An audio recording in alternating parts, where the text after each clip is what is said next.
I've taken a break from caressing my beard to give a quick look at a title that came out at the end of last month called Desync. It's a first-person arena shooter with a flashy, retro-futuristic style that has you going from level to level, circle-strafing manic enemies and combining weapons, abilities and traps not just to get through each level, but to score big on its leaderboards. Now if that was all gibberish jargon, that translates roughly to, it's a bit like if Doom and Tron had a baby. The core play loop has you moving between relatively small arenas and taking on enemies as they spawn around you from out of thin air in successive waves of difficulty. To do this, you have a slowly growing armament of weapons and abilities, including a dodge mechanic that is crucial to your survival.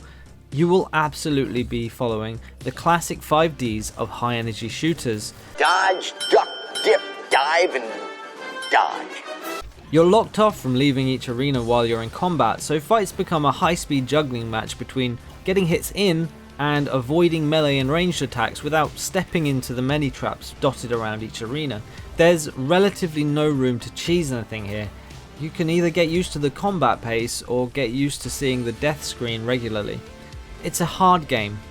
It's too hard, actually, and increasingly I found myself wanting a whiny baby easy mode so that I could just settle in and enjoy myself without repeatedly having my face stomped in.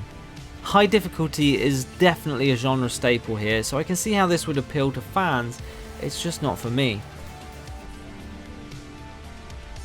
To complement the scoring system, you are awarded extra points for pulling off desyncs.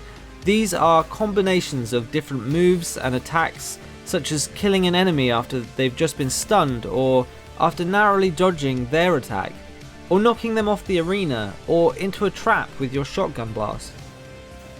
The only way to discover these combos is to accidentally pull them off, and the first time you do, time slows down to a crawl, and the game gives you an explanation of what you did to trigger it. There's a very satisfying play feel around this, and it reminds me of the underrated gem that is Bulletstorm, only perhaps with the bro fist humour surgically removed. It's surprising that such an important feature, the title feature, relies so much on random chance in discovery. Experimentation might be what the developers were looking to encourage, but I can't help but feel having a few more guidelines would have improved the experience. And that's an issue that runs across the board. On top of getting extra points for desyncs, the scoring system can measure and rate even more subtle elements of how you're playing. Mobility, situational awareness, and apparently even your mouse movement patterns. I regularly scored straight Ds, and I don't think I'm close to good enough at this game to have a good insight into how effectively it's scoring my abilities, although in fairness I think Ds are about right.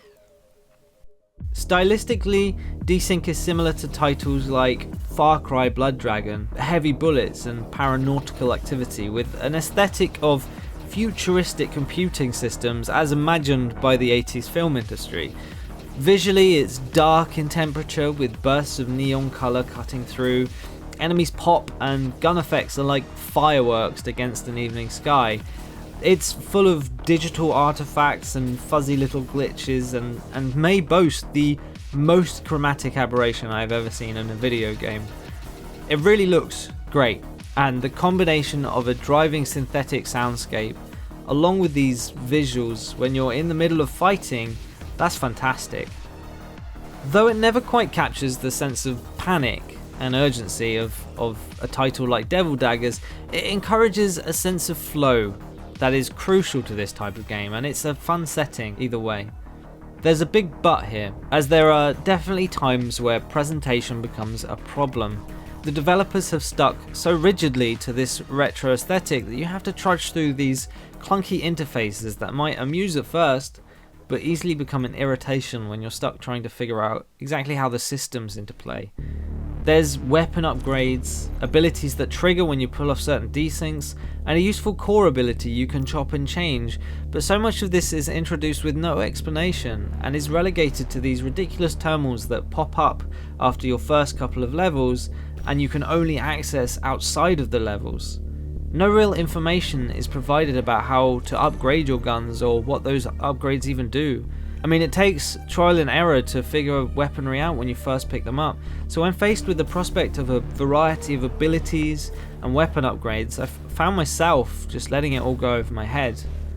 Again, experimentation might have been what the original intent was, but there's a certain point where being obtuse becomes a detracting factor, and Desync doesn't seem remotely concerned that it passes that point before you've finished even its first hour. Adult Swim Games has fast become a publisher with an eye for a certain type of game. It's hard to really put a pin in what their published titles really share in common, but if you're a fan of their general catalogue, you will probably enjoy Desync. But for my taste, this is a true genre title. Fans of arena shooting, circle strafing mechanics and leaderboard heavy games will find something interesting here, I have no doubt. But I myself couldn't enjoy it more than a fleeting few hours. Thank you for watching.